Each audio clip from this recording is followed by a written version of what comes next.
I'm here with UFC flyweight and city kickboxing staple Kai Kara-France. He fights Askar Askarov this weekend at UFC Columbus.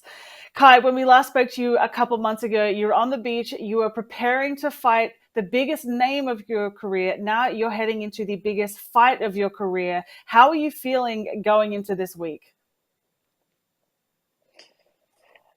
Yeah, I feel good. No pressures on me. It's all on my opponent. Already being in the biggest fight of my career, um, I haven't really stopped training since that fight. I was at the beach when we last spoke, but I was training hard behind the scenes. So, I'm just using all that momentum and carrying it on to 2022. And like I said, all the pressure's on him. So I've trained at the best place in the world, City Kickboxing, with the best coaches and the best teammates, and you're seeing that now. I'm finally finding my feet in the UFC, and it's my time.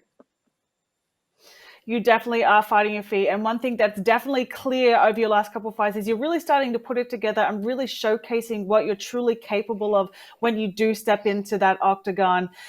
Cody Gabriel was your last fight, picture perfect KO knockout. How amazing was that moment for you, particularly with the disrespect that he was kind of throwing your way during that fight week?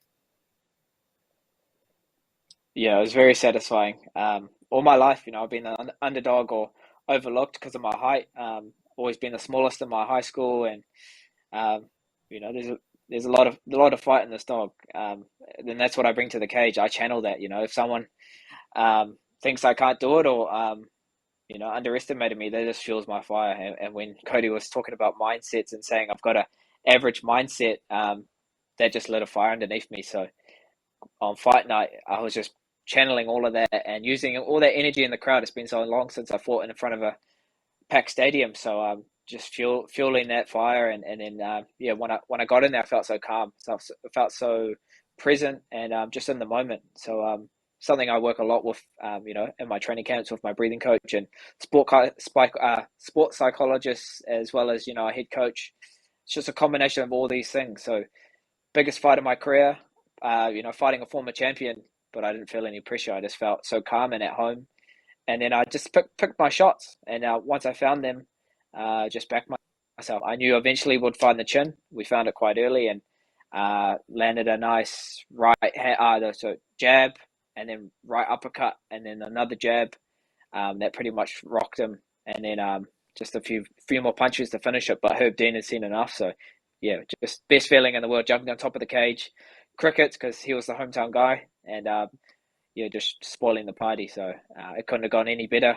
Getting another bonus as well. So having my son there, my 1-year-old son in the crowd, and knowing that that's his dad and his first ever UFC event, just special moments that will be with me forever. So pretty proud of myself. Well, definitely your dad's strength has been engaged since you had your son. But moving on to this weekend, you Yeah. fight undefeated Askar Askarov in what is a very kind of a must-win fight for both of you guys when it comes to title contention and that number one spot in the flyweight rankings. You did mention earlier in that last question that you work with a mental coach. Is that something that you've really taken into consideration going into this fight, considering the stakes are quite high? Yeah, well, obviously, I've been working with David Neath, my sports psychologist, for the last 2 years. And one thing that we're big on is training like you're the champ before you become the champ, and it's a mindset. So I guess having high standards um, of yourself and being the best version of yourself, and knowing that being a family man now, it's really given me purpose on who I want to be inside and outside the cage. So when I'm at home, I'm present. I'm not thinking about anything else. I just want to be, the dad at home and be with my wife and my son, which transfers into the gym. That's where I want to be. Getting Yeah. better, learning as much as I can, and sharpening the tools. And in my fight camps, I really just dedicate everything to that.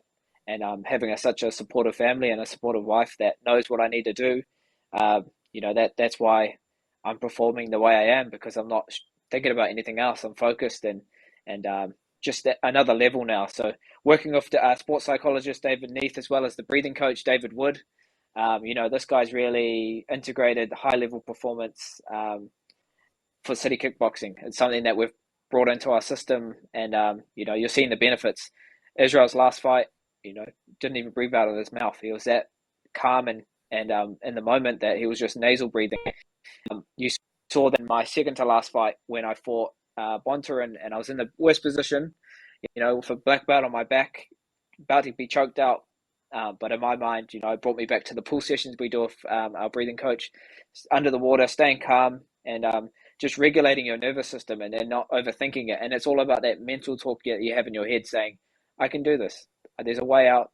I'll find it. And not like negative talk, that negative self-talk. So something that we're big on, especially myself, and that's just something that I've added to stuff that's already, a big part of our game, which is the conditioning we bring into the fights, the strategies that we have with Eugene and the rest of our coaches at our gym.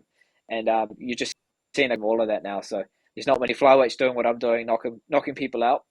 And that's my ticket to a title shot. I want to be exciting. I want to, go for these finishes. But I know now if you're hunting for it, usually it doesn't happen. You got to let it happen naturally. And you're seeing a more calm and collective Kai in the cage now. And that's what makes it exciting.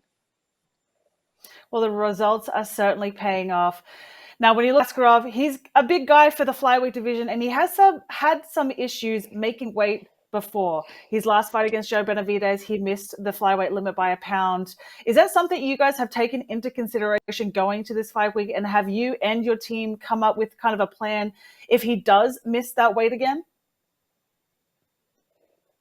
It's just money for me. I'll still be taking this fight because I want to put on a show. I'm here to fight. I'm not here to just come over here for the flight and spend a week away from my family. I'm here to get paid and I'm here to put on a show. And I've got a job to do and I can only control what I can, and that's just turn up, make weight, and go out there and put it all on the line. So I can't really speak too much for him, but I know what I'm doing. So hopefully he does make weight and there's no issues and we can still fight. So I don't really hold too much on a person. It's been a year to kind of sort it out and make weight on that scale. But that's another factor in this fight. I've had less than 3 months away from the cage. He's had over a year. So ring rust is a thing, and it's definitely going to play a factor. It's so new to me. So fresh for me. Fight week and that feeling for him, it's something he's going to have to build into and realize come fight night. And in that when I'm standing in front of your face, throwing punches. Well, when you look at stylistically, very well-rounded fighter, Askarov definitely known more for his wrestling and grappling. Do you feel like you have an advantage in the striking department? And if so, do you feel like he's going to look to wrestle early on to kind of nullify that skill gap? There's two ways I feel like this fight's going to go. He's going to shoot straight away and just try to get the fight to the ground, or he's going to try and make a point and stand with me and try to pick me apart. But I welcome it. I welcome the best version of him. I want him to wrestle me because I want to show my defense and show what I've been working on. And I want him to stand with me because I want to show that there's levels to this. And I don't want any excuses. I felt kind of disrespected in my last fight when I knocked out Cody Gabriel, and no one really gave me any credit from what I did. They just said, "Oh, Cody's got no chin. He's not as durable as he used to be." But it's because I made it look that easy.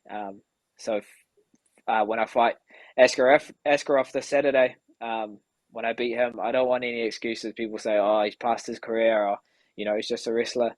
I want to beat the best because I want to be the best in the world, and to do that and to climb the ranks. He's number 2, and that's all I'm focused on. I'm not overlooking him and looking at the title.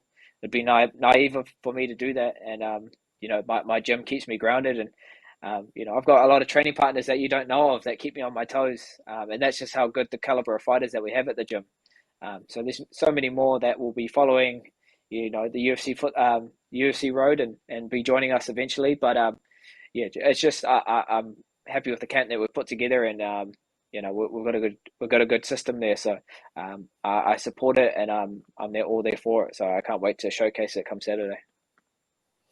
I know you just mentioned that you don't like to look towards title contention. You like to go from fight to fight, but it has been reported that the UFC are looking to book for the championship a rematch, the 4th fight between Brandon Moreno and Davison Figueiredo.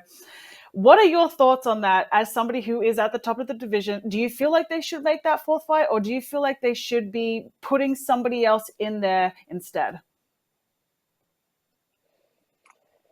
You know, they could have waited another week and then they could have booked that fight. But it is what it is. You know, I'm not going to get too invested into it because obviously I got a fight in front of me. So we'll just see what happens. You know, I'm not going to.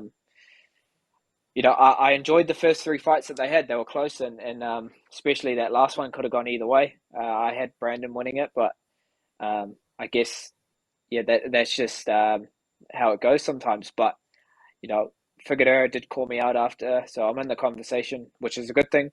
But you know, I've got a fight in front of me, so we'll get to that when it's the right time. But at this moment, I'm not too worried about that fight. I'm just going to be focused on Askar Askarov and get through him, and then let's hopefully bring a UFC back to New Zealand or Australia. It's about time. It definitely is about time. It's been a minute since it's been to either country. But Kai, good luck this weekend against Askar Askarov. Thank you so much for your time. Thank you. Take care. Enjoy Prague.